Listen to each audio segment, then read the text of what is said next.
আসসালামু আলাইকুম প্রিয় ভাই ও বোনেরা, আপনারা সবাই কেমন আছেন? আশা করি আল্লাহর অশেষ রহমতে ভালোই আছেন। আলহামদুলিল্লাহ, আমিও আল্লাহর অশেষ রহমতে ভালোই আছি। আজকে আমি একটা কাঁকরোলের রেসিপি নিয়ে চলে আসলাম, একদম মুখে স্বাদ লেগে থাকার মতন। তার জন্য দেখুন, এখানে আমি কিন্তু কাঁকরোল গোল গোল করে কেটে নিয়েছি, আলু নিয়েছি সাথে, ছোট ছোট আলু। তারপর দেখুন, ধুয়ে পরিষ্কার করে চলে এসেছি রান্না করতে। এখানে একটা ফ্রাই প্যানে তেল গরম করতে দিয়ে দিয়েছি। তেলটা গরম হয়ে যাওয়ার পরে এখানে আমি দিয়ে দেব কুচানো পেঁয়াজ। পেঁয়াজটা দিয়া কিছুক্ষণ ভেজে নিব। আর এখানে কিন্তু কাঁকরোল আগে ভাজার প্রয়োজন নাই। দেখতে থাকুন আমি কিভাবে রান্না করি। তারপর চিংড়ি মাছ দিয়ে চিংড়ি মাছগুলো ভেজে নিব। আর এই রান্নাটা অবশ্যই আমি চিংড়ি মাছ দিয়েই করব। এতটা মজা হয় বলে বোঝানো যাবে না, আপনারা একদিন ট্রাই করে দেখবেন।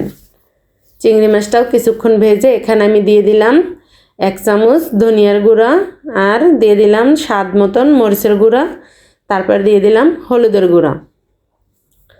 এখানে কিন্তু খুবই অল্প মশলায় রান্নাটা হবে। তারপর দিয়ে দিলাম স্বাদ মতন লবণ।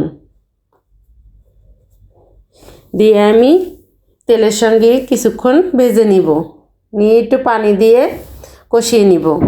আমার নতুন পুরাতন সকল বন্ধুদেরকে জানাই অন্তরের অন্তঃস্থল থেকে অসংখ্য অসংখ্য ধন্যবাদ ও অনেক অনেক ভালোবাসা। যে সকল ভাই বোনরা ভিডিওটা দেখা শুরু করে দিয়েছেন, প্লিজ একটা লাইক দিয়ে ভিডিওটি কন্টিনিউ করবেন। আপনার একটা লাইক আমার জন্য অনেক মূল্যবান। আর এই কাঁকরোলের রেসিপিটা যে না খায় সেও কিন্তু খাওয়া শিখে যাবে এভাবে যদি রান্না করে দেন। আমার বাসায় খুবই পছন্দ করে সবাই এভাবে রান্না করলে। অন্য কোনোভাবে রান্না করলে তেমন একটা খেতে চায় না। তারপর দেখুন মশলাটা কিন্তু কষানো হয়ে গিয়েছে। তারপর আমি আলু আর কাঁকরোল একসঙ্গেই দিয়ে দিলাম। এখন এটা ভালো করে মিশিয়ে নেব।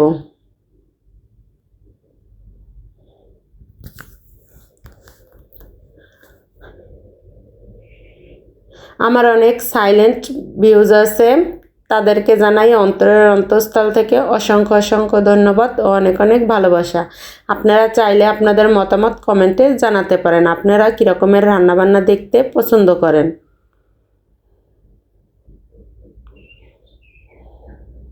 বা আমার রান্না আপনাদের কাছে কেমন লাগে। তারপর দেখুন, এটা কিন্তু আমি ঢাকনা দিয়ে দিয়ে কষিয়ে নেব। একদম শুকনো শুকনো করে কষিয়ে নিব।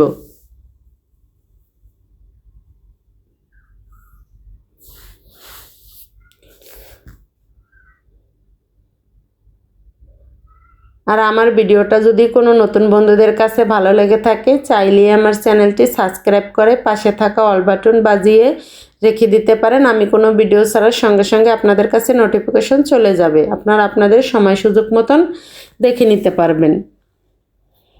আর এই চিংড়ি মাছ দিয়ে কাঁকরোলের রেসিপি অসম্ভব মজা হয়। এটা ভাত, রুটি, পরোটা সব কিছুর সঙ্গেই কিন্তু খুব মজা করে খাওয়া যায়। আর আমি এখানে কিন্তু সবগুলোই কচি কচি দেখে কাঁকরোল নিয়েছি, একটা কাঁকরোলেরও বিচি বড় হয়নি।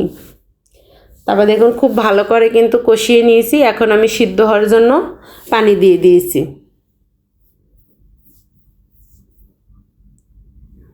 এখন আমি এটা ঢেকে সিদ্ধ করে নিব।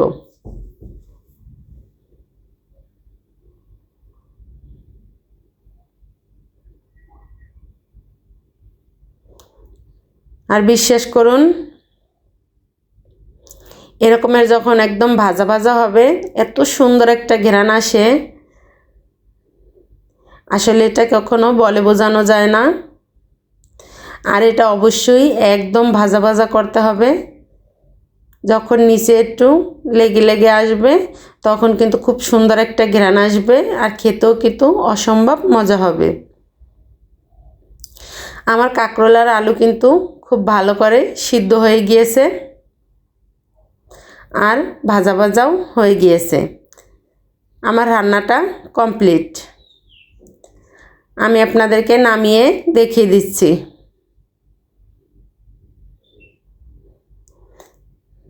আর ঘ্রাণে পুরো ঘর মম করতেছে। আর খেতেও কিন্তু অসম্ভব মজা হয়। আপনারা একদিন বানিয়ে খাবেন, যারা পছন্দ না করে তারাও কিন্তু আঙ্গুল চেটে পুটে খাবে।